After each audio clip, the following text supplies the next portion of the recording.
Hello everyone. We started our weekend with a trip to Cornwall. We started off with Kynance Cove because there were reports of a Subalpine Warbler the night before. I naively felt that this meant it was a pretty guaranteed lifer. Kynance Cove had an absolute wealth of wildlife and it was amazing to see. From every corner of the cove we could hear whitethroats singing loud and proud. We walked from the car park to the farm by passing the cove and there was a stream and we could hear chiff-chaffs, bullfinches, wrens, chaffinches, sparrows and dunnocks and probably a lot more. We saw a beaming male bullfinch fly over us and it was a lovely point in the morning as this is Matt's favourite bird. Throughout our time we could hear cuckoos flying around the cove. Is it possible to get bored of hearing a cuckoo? I think not. We continued looking for the Subalpine Warbler. There were pairs of stone chats flying around at the top of the hedges and bushes and seemed to be putting on a show. We got to the part of Kynance where the Subalpine Warbler was spotted and we went to the top of the cliff-like hedge to get an aerial view. It was incredibly windy and it was difficult to hear any bird song through the wind. We were scanning the area for about an hour and we only saw whitethroats. The day before, birders said they could clearly define the Subalpine Warbler by its call, but we heard and saw nothing, so it was a dip for us.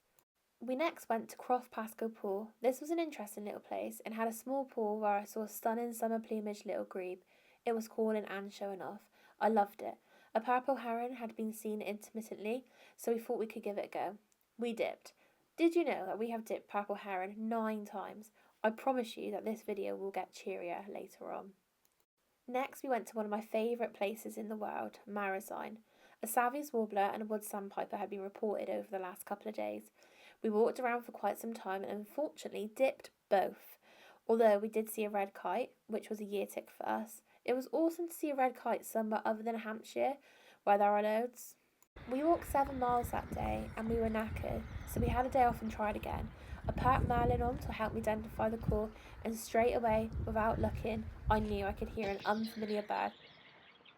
So we got up at 4:20 this morning to drive an hour and a half to Marazion and we have seen the Savi's Warbler just before 6:30. At this point, we got excited. Matt got straight onto the marsh with a thermal binoculars to look for any heat sources to find the Savi's Warbler. There was a tiny heat source coming from the area of the call and Matt turned on the optics and there was the Savi's Warbler. I managed to get on the warbler pretty quickly. The Savi's Warbler was fascinating and it had quite a similar call to the grasshopper warbler. It spent a lot of time low down in the reeds and I think it would have been difficult to locate without the thermal binoculars. Here is a short video of the Savi's Warbler.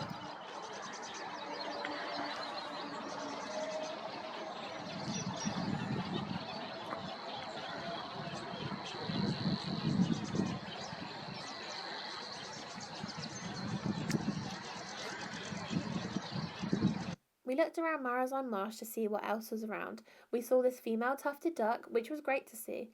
There was also a lovely breeding plumage great white egret, and I was amazed by its pink legs. We went back to where the wood sandpiper was seen the day before, and we had no luck. We were constantly scanning the reeds in the sky for any possibility. A bird guide's report came up to say the wood sandpiper was seen on the main marsh near the car park, so we quickly walked up there to see it. The wood sandpiper was a lovely little wader and I had great views. There are around 28 breeding pairs in the UK and they only come through this part of the UK during passage and head up to Scotland. We were sat looking out at the sea, watching the gulls and thinking where to go next when this little cute guy kept us company. We decided on Land's End. We got to Land's End pretty early with the hope of seeing a black kite or maybe a bird on passage who came off the sea. We walked through the coastal path at Land's End and we found a rock which had a good vantage point of the sea and the fields too.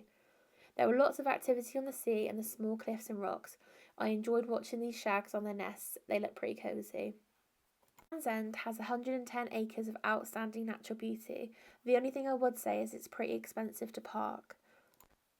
I read that it has 30 gale days per year with over 65% of the winds being westerly winds. When I looked for an example on the Windy app, every day was an easterly. I saw this cute little dunnock singing at the top of the gorse, which was nice.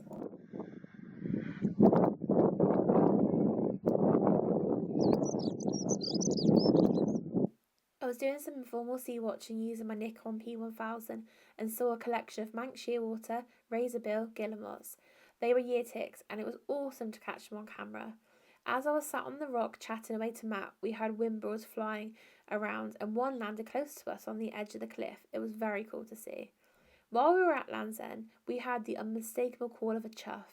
They were parading around Land's End amongst the corvids, making a lovely sounding racket. It was pretty hard to film actually, as they were having so much fun flying around, but I did manage to get one clip.